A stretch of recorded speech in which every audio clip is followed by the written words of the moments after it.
I was born, you know me by now, of course, Suleiman, and I was born and bred in Wynberg, I would say.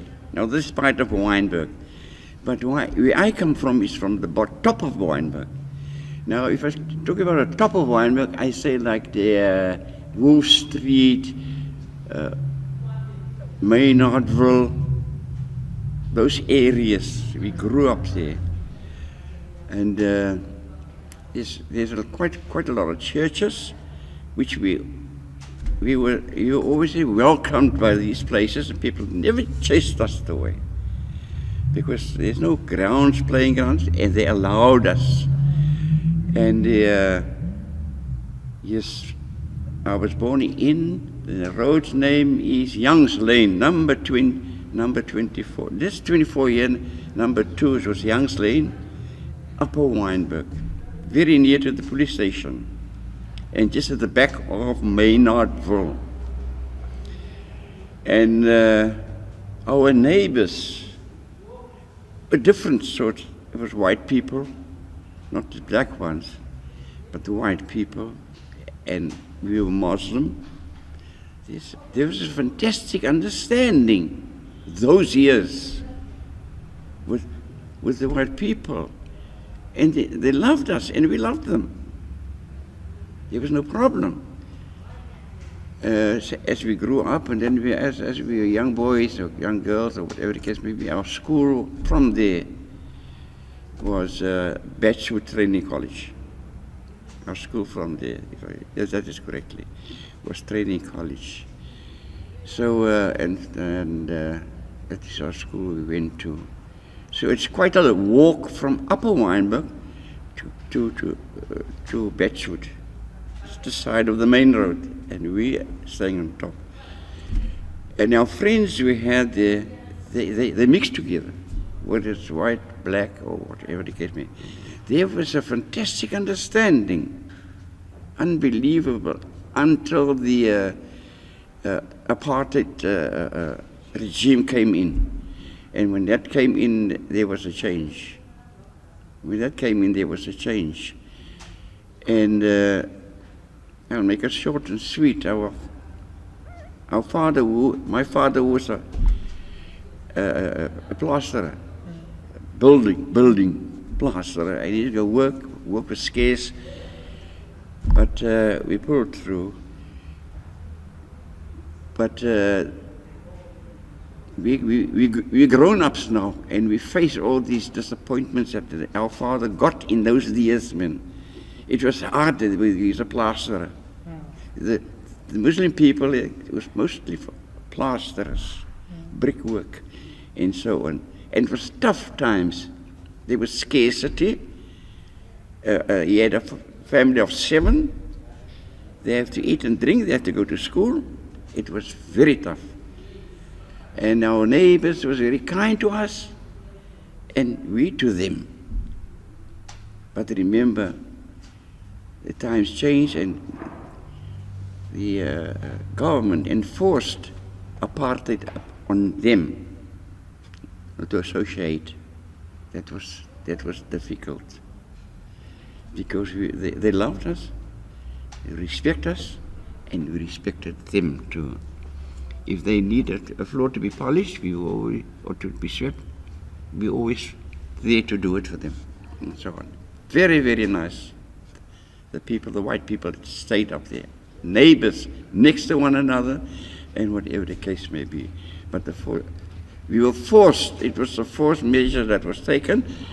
If you don't sell your house, we will sell it for you as government, apartheid government. And so it came that my father had to give off his house for a pittance. If I say a pittance, it's penny a penny. If not so, he put you out. And the children are small. We're at school, not high school, but within the standard 4, standard 3, standard 4, that time it wasn't degrees or whatever, it's standards. Okay? but we managed I think we managed school. We just managed up till about 7 or 8. Then we had to leave school because times it was difficult, and we had to go and learn some sort of trade to help the family. The parent has to do washing, and they do washing for the older white people higher up in Wynberg Park there, whatever the case may be, and that was a small bit of earning for them to do washing. My Oma, you see, and I did deliver the washing to these people on the cop, like on the cop, you know. They bring it down by car, the clothing, stuff, but I take it up there again. That was the life up in Wynberg. Weekends, make big bread or whatever, even whatever. Our nature of sports and things like that. Now I had to leave school at the age of 8. I had to go and work. Yeah, you got to go and work because you got to help. If the building trade comes down and is finished, there must be someone else that it can cover up. It was tight. It was hard. Yeah, I don't think difficult because we take it in good terms, of course, but it was hard. And my Oma was an old lady already. When we were born there, she was already old lady. You know, if we become younger, how old is she now? You know what I mean? But she passed away at the age of 18, 90 or something like that. She was still alive. But the rest of the people in the Upper Wynberg, they were fine. Even the military camp, we were young boys. If we want to play on the field, they would allow us to play on the field. But when our apartheid came in, they had to cut off. But that was the military force. You know the military force up in the Wynberg. It goes right to where the robot is, you know, right? On the other end, PSL side, there where the guns is displayed. We asked them permission, and they let us play on their field, out of the road. That was the corporals and all these people that was in charge. We had a nice time there. And when they play the Saturday rugby, whatever, then we go lay on the field and watch them. That was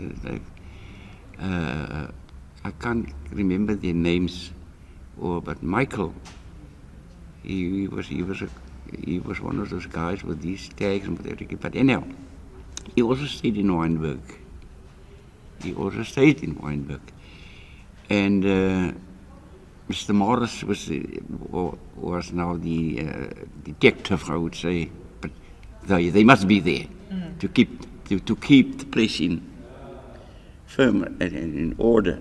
You know, if there's a police, well, the police knows us because my Oma did the shirts with starch stiff. For the main superintendent who stayed up, who's always become a neighbor, but on another road. I delivered the sheets to him because tomorrow he must have a stiff sheet, stiff collar and things like that, a small stocky here. That was the life. But we had the guys that stayed there, and more than a lot of other guys, very respectful. There was no fights. The fights that came in was in Plumstead, Newtown. I don't know if you know that area. That's on that side of the Victoria Hospital, that side. But in Wynberg, up there, no.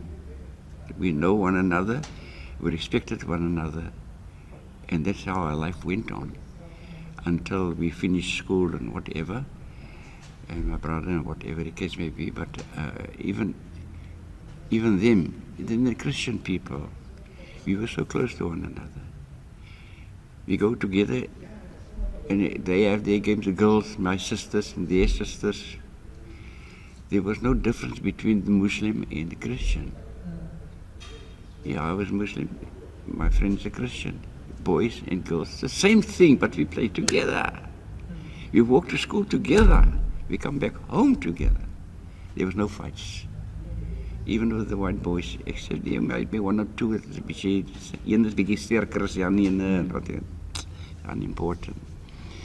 But that was our life up there until the apartheid make a big disappointment. So much so my father almost lost the property, or if you don't sell in time, they will put you out. There is people that was put out. Renke and Macam, they outside. And so my father had to sell the house for a pittance, just to have the money again to buy somewhere else. And I can't remember the year, in which year it was, but that was heartbreaking. But now there is a couple of small sisters, which is still small, and in a family and whatever the case may be, and he's got to empty the house. He's got to empty the house. If it's not emptied by a certain time, the government will send these guys by lorry, get out here. That is what's the life. With so many others, and it's very sad. But we can't see the difficulty because we're young children. We're not old people. We're young children. We know what apartheid is.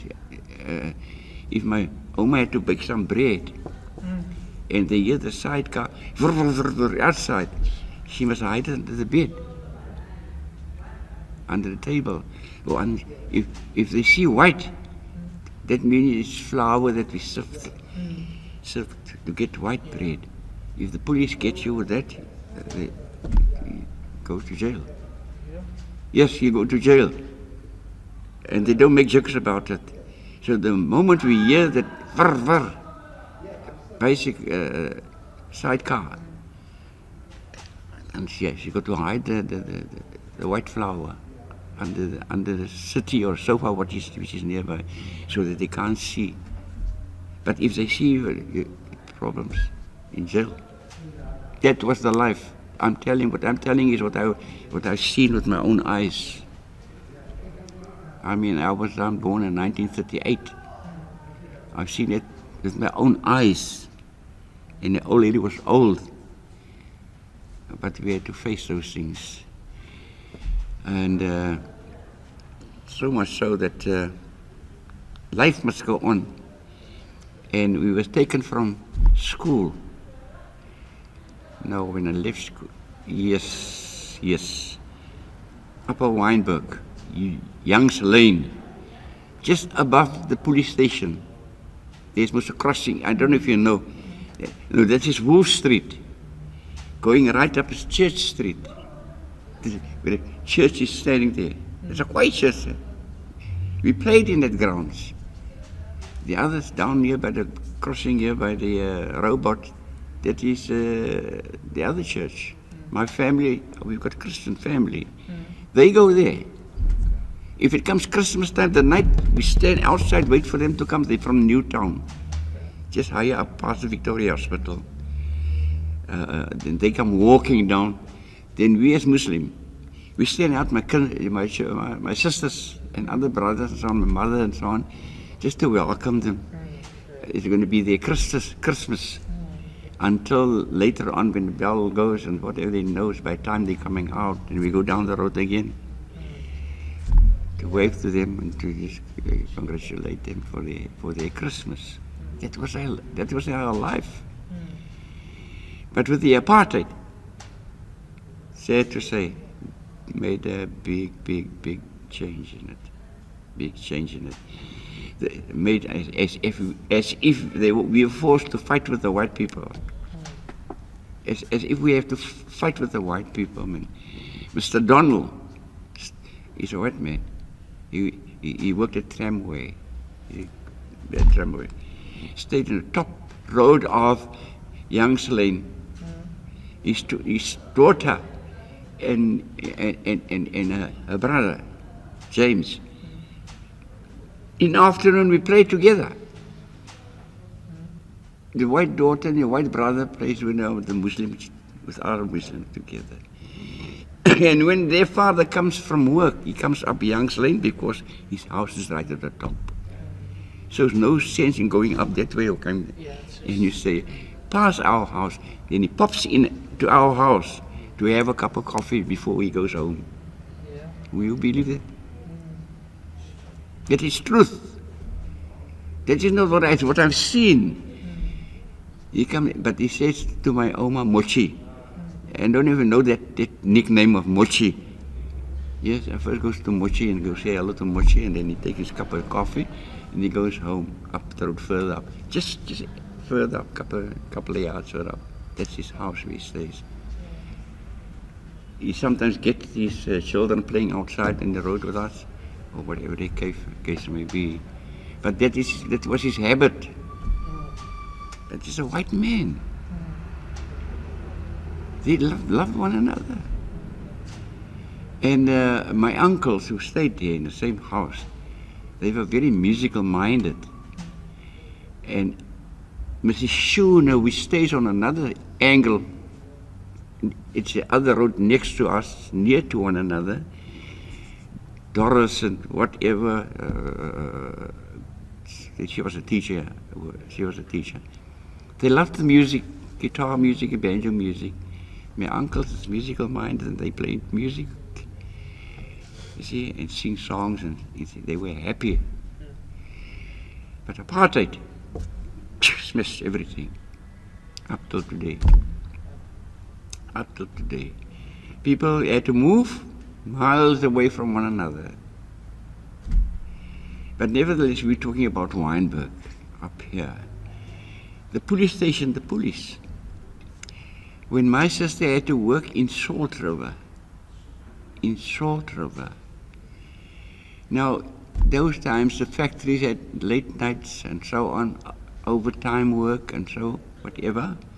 Then my sister, she was buried now a couple of days ago at the age of 86 or 87. A couple of days she was buried. I'm after her. I'm 84. She was 86 or 87, something like it. And she was the first one of the family that had to go work. When she get the place at Getting in Shame, something like it, in the factory, women garments and things like that. Now at night time, if she works late at night, then we have to go down, take a walk from the top, Wolf Street, Young's Lane, from the top, down Church Street, past the police station, to the main road, standing at the bus stop, waiting for her to come from Salt River. It were overhead buses. And waiting there, and she come to take her home, to be safe on the road. The Wynberg police station was next in step. If you're not there, there will be a police on duty on the main road, not especially for her, but on the main road. There was, those times they had that star here and a cop here, whatever the case may be, and an escort. He's on duty there. Remember, he's on duty, but he knows her. She always comes and walk up Church Street, but she's late at night. Overtime, he worked overtime. Then he will do his duty to escort her up to the police station, and by that time we were on the road there to come just as well. That was the respect we had, police and his people. As what the changes came afterwards. It was sad. It was sad when the apartheid really took place. You can't walk on the pavement coming from Church Street top where you stay. You can't walk on the pavement. You must get off the pavement. that the white man can pass. The apartheid guys. And if you're on a payment, it's a fight. It's war.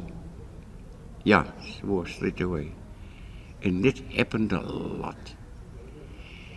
And so much so, we're growing, we're bigger now, we're stronger now, mentally wise.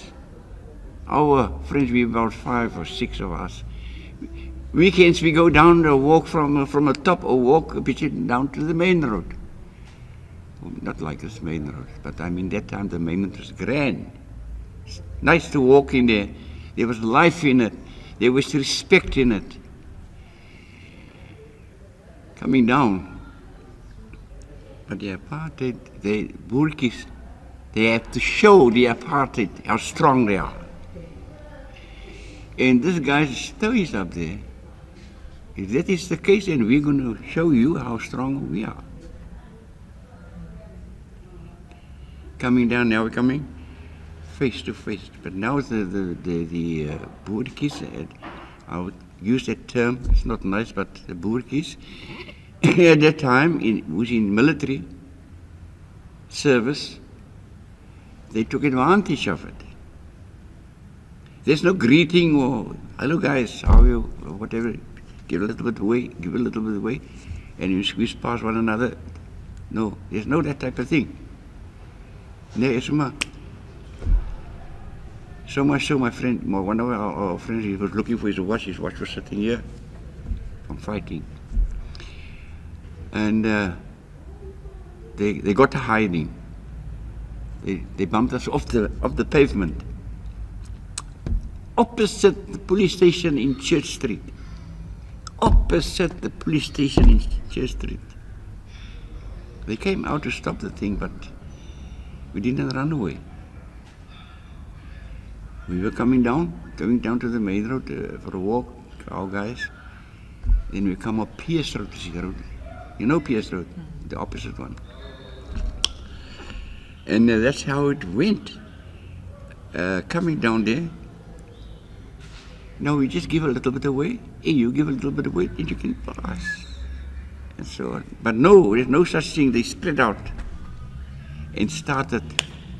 And when they started ricking and plucking and all that, they got the answer. And then they had a fight with some. In front of the police station. Now our guys were so scared the police will lock you up. The police will lock you up. You will run. You got to hiding, quick, alles vinnig and quick. And then we have to move because they're going to lock you up. You see? But where did it start? How did it start? It's a big point. So Mr. Morris was a he was a techie, I would say, detective. And he said, guys, just leave this now and just go. But that was now our life. We're not married yet. We're still young boys, young guys and so on. But that is the upper Wynberg. And there's a lot going on the other side of before you get to Pierce Road. We walk from our house here, Young's Lane, Church Street, the area where we stay. We take a walk to the shop to buy a penny stars. Stars is a sweet. You get 2 sweets for 1 star. It's an olap. You know the olap? The penny. You know the penny? Farthing. Half cent. Yeah, half cent. Yeah, the penny is a copper, gold, whatever. And we know how the money changed to whatever the case may be. But that is the area where I stayed in. But there was really respect one to the other. One to the other. Up till yesterday, in Chipre was an architect staying, and he come around with his car and park his car and whatever it is. Fantastic, no problem. But when the white domination, that came in, the whole thing was changed. Maynard Road. You can't go in by the gate and take a walk into Maynard Road. You must jump over the fence. And that is what happened. There was huge bazaars, functions like bazaar and so on. And we are young and so on. Then we jump over the fence into Minenville. Whereas we could have walked just with no problem, and no baklerie and no trouble. You could have just walked in by the, pathway, the pathway. Lights on, pathway. No, but you were kept out. You were kept out big time. Big time. And what was so sad about it is our parents and the other parents, they had to go work. They had to go work. If the bus is full, it's full of white people. Not, you must wait for the next bus. You're not going to get in time a job. The board is there, Europeans only. You know Europeans only? That board? Whites only, soos the Malans sal sê. That was so sad about it. The buses you drive, or wherever you go, you can't sit in that area because there's whites here. You've got to stand in the bus. You can pay your seat, but you've got to stand in the bus. It's for whites only. That was the life. But it was sad. You go somewhere with your Oma and get her in the arm, get on a bus to sit somewhere. She can't go sit there. This is Europeans, or they would say Europeans. That was at first they came out with the Europeans, not whites. So they challenged the government as Europeans, it was for overseas people, Europe. Where you come with Europeans. So they had to change it to whites only. There was a lot of fights. But you just fight and fight, you can't use weapons. You see, it's fights, you can't use weapons, whatever the case may be. But God blessed us and we survived. And on the bottom of Young's Lane was David and Salco, the drinks factory. I don't know if you know that. Mineral Wood Water Works. They was our neighbor. And the owners of the factory was Jews, David and Salco. That was the owners of the factory.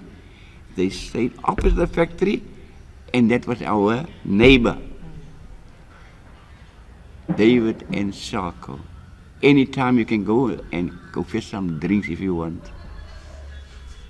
That was that Jewish people, it was Jewish. Have a drink, take it home, or whatever the case may be. So lekker it was, man. Apartheid, they were forced to exhibit their responsibility as apartheid. What can they do? But any of the building is still there, whatever the case may be, but it's offices. It's offices, it stops. So tell me, is there anything else that you want to know which I can't recollect at the moment? Eh? No, but I mean, that is only me talking about our life there. But